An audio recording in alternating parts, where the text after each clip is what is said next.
This is John Costa from the Documentary Media Centre. We're here at High Cross for our pop-up shop for the Uganda 50 Leicester Public Artwork exhibition, and we're asking people about this amazing piece of public art that's coming onto the Belgrave roundabout, and we're getting people to look at the designs and choose what colour scheme they like.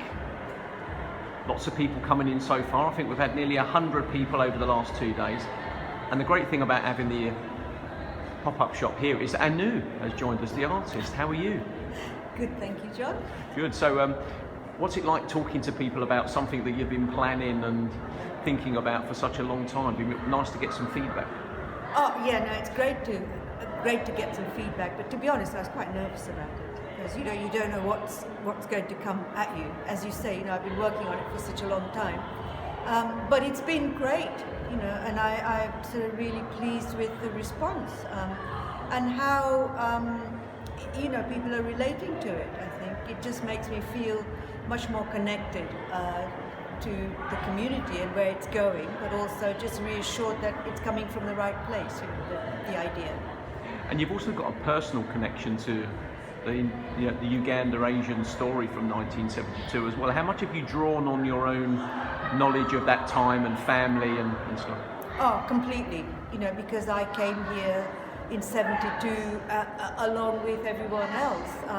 So the piece is very much about the emotional experiences of that journey. And the amazing thing is really, I think we were saying earlier, over the past 50 years, it's not really been discussed. It's almost like the first time I'm really discussing and digging deep in terms of what all that meant, because you've been busy getting on with life and so on. So it's quite incredible how much is there and how much has come out. And actually, it's not just the talking to people who had the experience of Uganda, but also talking to people who the origins are from India or Pakistan, so its sort of journey goes back a lot further as well. So that connection has just been fantastic. Excellent. So if you just take a step back, I'm just going to zoom in over here on this drawing as well, because this is where the piece of public art will go on the Belgrave roundabout. And so let me just scoot up to here. So there's the kind of the pathway that people will recognise leading off to the Golden Mile. Now, what I like about it in particular is we're looking to create this kind of reflective space, kind of reflection space as well. So it's not just about the Ugandan Asian connection to it as well, but almost like getting people to stop and dwell and think and reflect, and maybe some of that kind of unresolved trauma from that issue and some of the other new arrivals in the city as well. Is that important to you, to create an experience as much as anything? Absolutely. I think that the work, the design is not specific to say it's only reference to the Ugandan Asian. In its design, it's creating a place of shelter, and it's inviting. It's a place that invites people to come in, and I think that symbolism is really relevant to the whole world. Many people in the world are going through very similar experiences. So I think it's very open in that sense.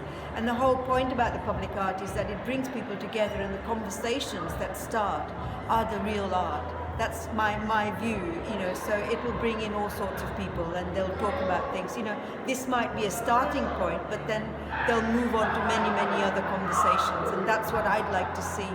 And then the design for the seating and so on. I can just see this as becoming a really vibrant place in the future. There may be other things that come in, so it'll be a real centre point, I think.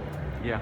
I'm just going to scoot over here as well, because you talked about people sort of standing in the middle of it, sort of give a bit of an idea of the scale and what it's going to look like as well, so people will be able to come and stand and I guess spend some time reflecting on it, which is amazing. So let's have a look at some of these designs here. I know you've got 3 different colour schemes that people can choose from, but you've got some words on here like family and culture and home and lots of different designs. How did you come up with the colours? Well, the colours is a difficult one. It's always so difficult to work on colours, especially for sculpture. So I thought, I've been playful and thought about sort of 4 different colour schemes. And the first one was very much sort of thinking about the earth and the soil and the colours of the soil as well. So there are references to nature within them, but they're also architectural. And so I'm really pleased that actually I'm having a bit of a hand, you know, in people sort of suggesting what they like, because that's really going to help me. But just going back to these, you mentioned the word family and so on. So the original idea was based on the idea of a banyan tree, which is really, it provides a shelter, you know, it grows in such a way, and it's a tree that most people from India and sort of tropical areas will be familiar with. So it has a strong core trunk, but then it sends down shoots, which then grow and become trees in their own right.